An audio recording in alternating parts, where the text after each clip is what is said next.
Hey guys, it's Noelle. Over the past couple of months, I've been showing you the ins and outs of bullet journaling, from how to start one to all the amazing spreads that you can use to get through the school year.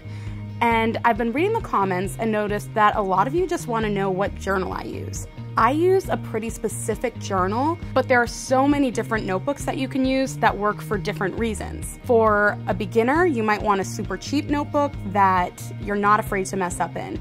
And for a Bujo Pro, you might want a really nice journal that has really high quality paper. So I've got a ton of journals here, and if you're as obsessed with notebooks and stationery as I am, you're going to love this.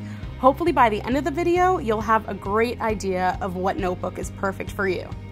But before I jump in, make sure you subscribe to 17 right now for all the bullet journaling hacks, how-tos, and inspo you could ever need. All right, let's jump in. So the first notebook we're going to talk about is the Lowercase 1917. This journal is probably the most popular journal in the bullet journaling community for a lot of different reasons. So I'll just open it up and show you it. So the Lowercase is really cool for bullet journalers because it has a bunch of awesome features that are already built in. First of all, it has this awesome page where you can put your name and address or email address right on the front page. And then when you turn the page, it has an index built in. And it's like 3 pages. But the point is, you don't have to create the page. What is also amazing is that it has 249 pages and they're already numbered for you. That's like one of the hardest things to remember for a bullet journaler, is to not forget to number pages. So that's already done for you. In the back, it comes with these cool stickers that you can put on the front if you want. And it also comes with a pocket. What's also nice is that this journal comes with not 1, but 2 page markers.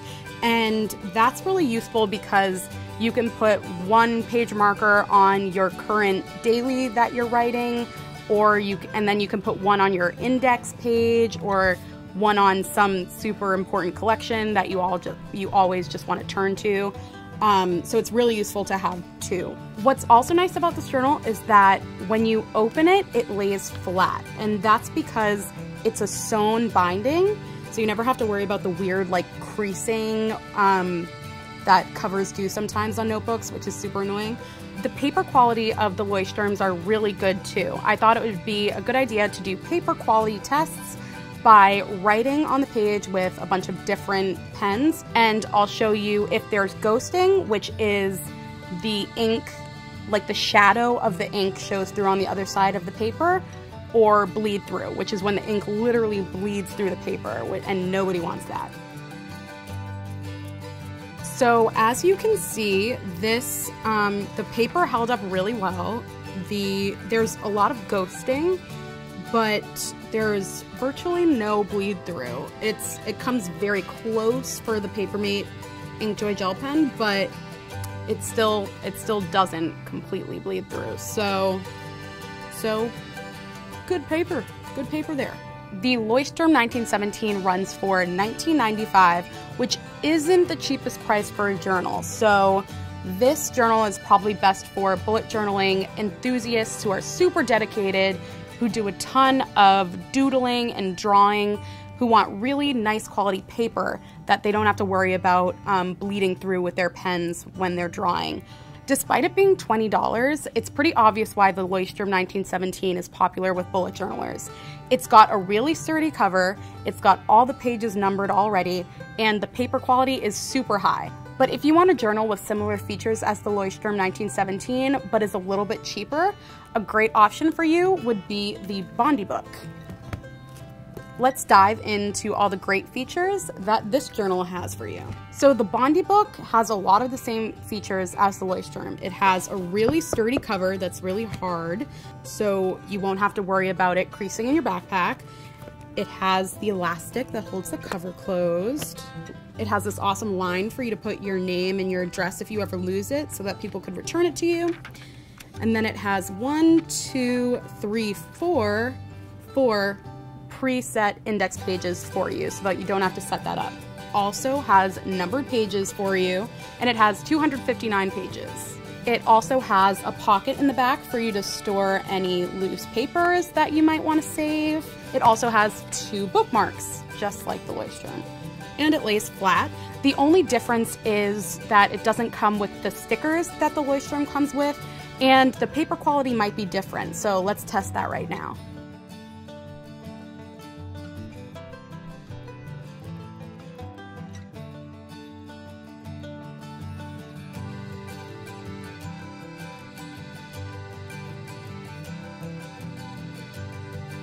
This paper actually did really well with the pen test. The ghosting there's definitely ghosting. You can definitely see the colors through the page, but let's just put them together and compare. The ghosting is pretty apparent on both journals, but if I had to choose, the ghosting would probably be a little bit more apparent in the Leuchtturm, which is kind of surprising. The BondiBook runs for $15.99, and the only thing that it seems to have different from the Leuchtturm is that it doesn't come with those sticker inserts, and it seems to have less ghosting with the pens that I tested in it than the Leuchtturm. So for $4 less than the Leuchtturm, I think that the BondiBook is a pretty good deal.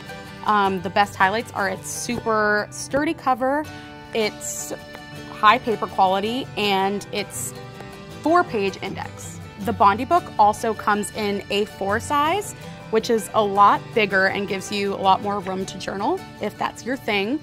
And this one is $19.99, so similar pricing for the Leuchtturm. The next journal that we're going to be jumping into is the Northbooks journal. This is a super bare bones journal.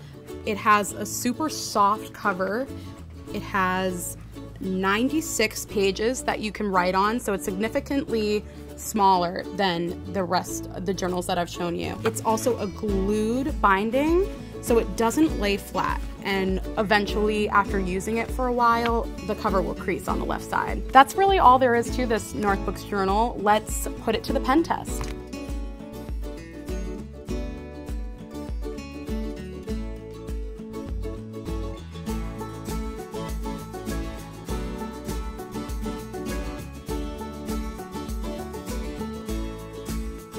This did pretty well. As you can see, there's a little bit of bleed through at the bottom with the Crayola Super Tip, but other than that, there's only a little bit of ghosting comparable to the other journals that I've shown you.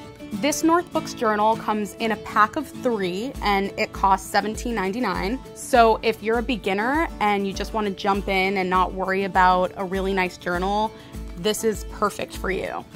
But if you get used to bullet journaling, you could definitely graduate to the Northbooks hardcover.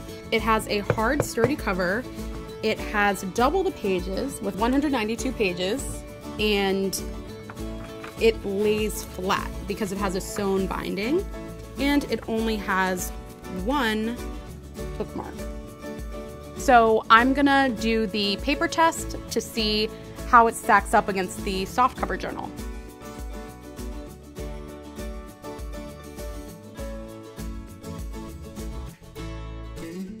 This passed the paper test with flying colors. There's a little bit of ghosting, a tiny bit, but nothing horrible, and there's absolutely no bleed through. So this does seem like a good progression from the Northbooks softcover. This journal runs for $16.99. And it's a great journal for beginners because it's super bare bones, just like the Northbooks softcover journal, but it's just a little bit sturdier, and the pages are a lot more high quality, so you don't have to worry about bleed through and ghosting. The next journal is the Miliko transparent hardcover journal. Like the Northbooks journals, this journal is also super bare bones. It has a hard cover that's super sturdy, but it's transparent, and it has 180 pages that you can write on. One of the major differences with this journal is that it's spiral bound, So what that means is that you can literally open it and fold it over, never having to worry about creasing, which is awesome. And another big difference is that the cover is clear, which is really fun because it gives you the opportunity to like save a few of the first pages and then draw the cover that you want on the front page. Then you can like change it with the season, or your mood changes every week, so you can change the cover, which is really cool. Let's see how this does in the paper test.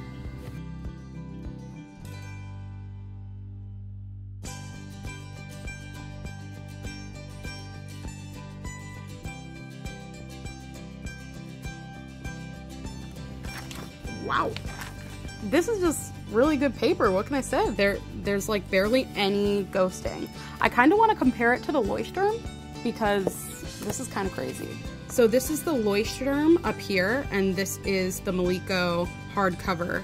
The ghosting is a lot more apparent on the Leuchtturm than the Miliko. So this journal costs $12.99 and it comes in a pack of 2, so you're actually paying about $6.50 for the journal. It's really good for any boojoer who's an artist and would really want to change the cover a lot, or somebody who wants to carry this around with them everywhere and be able to really conserve space when using it by turning it all the way around and not having to worry about it creasing. So the next journal that I'm going to show you is the Miquel Rius soft cover journal. This journal is soft, flexible, and durable, and it has 300 pages. But by that I mean it has 600 pages that you can write on. And that's like mind-blowing, if you ask me. But the biggest difference with the rest of the journals is that it doesn't come in a dot grid. It comes in grid lined. For some people, they prefer grid lined, so I thought that that was a really cool feature to include. Unlike the Leuchtturm, the Miquel Rius binding is glued, so it might not lay flat at every point in the journal. Let's jump in and test the paper.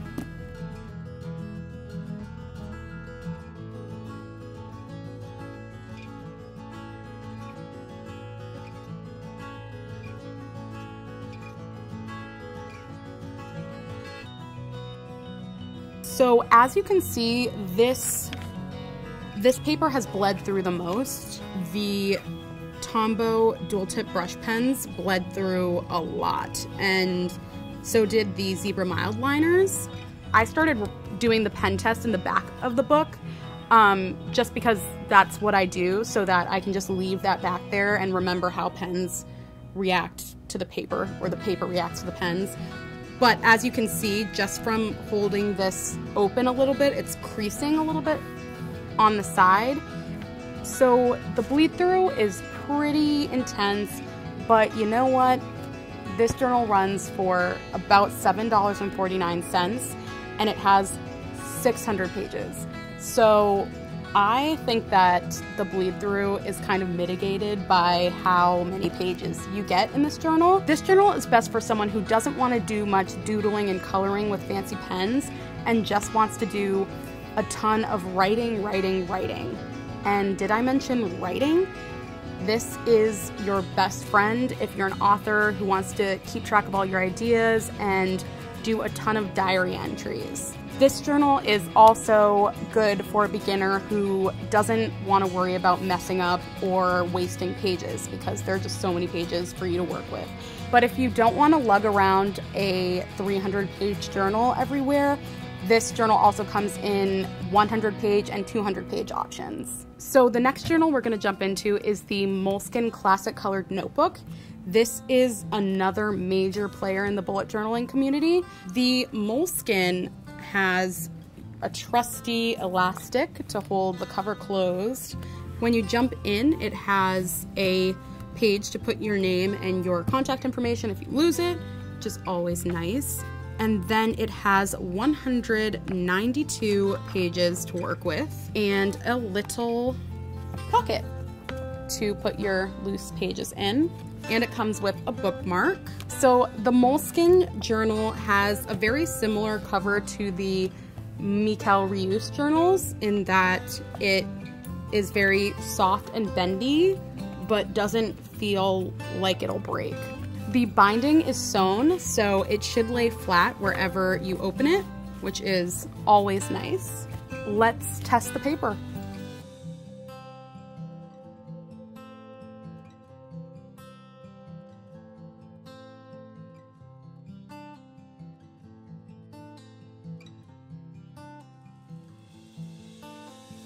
So this performed okay on the paper test. There's a little bleed through on the Papermate Inkjoy gel pens, and there's a lot of bleed through with the Tombow dual tip brush pen. The Moleskine is $20, and there is definitely something about the Moleskine that makes people love it. It's got a beautiful, sleek design. The cover feels amazing. It's got a cool pocket that you can put your loose paper in.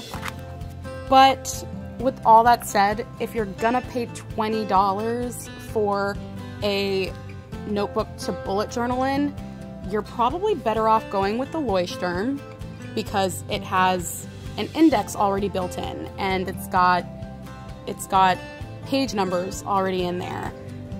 And it's the same price.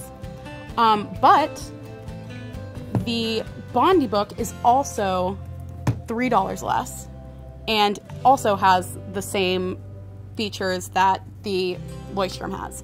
So I just want to show you the paper test that we did in the BondiBook compared to the Moleskine. The ghosting is similar. There might be a little more ghosting for these colored, but the bleed through is really apparent in the Moleskine. So if you're looking to save a few bucks and are looking for more functionality in your bullet journal, you should probably go with the BondiBook, but it's personal preference. Finally, we have generic notebook from Marshall's. I just wanted to show you this notebook that I picked up at Marshall's for $5.99 because you don't need to buy a super fancy special notebook to bullet journal in. You can go to the local store and buy a journal that you think looks cool or pretty, and it'll do the job. I'm just gonna do a quick paper test to show you that this probably stands up to many of these journals in the paper test category.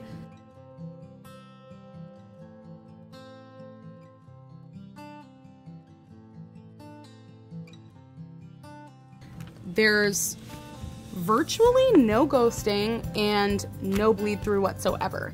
So that says a lot. Like, all these journals are great, but you definitely shouldn't feel like you can't just go across the street to your local drugstore and buy a journal. If I had to pick my favorite journal based on the price, the features, and the paper quality all together, I would have to say that my favorite is the BondiBook.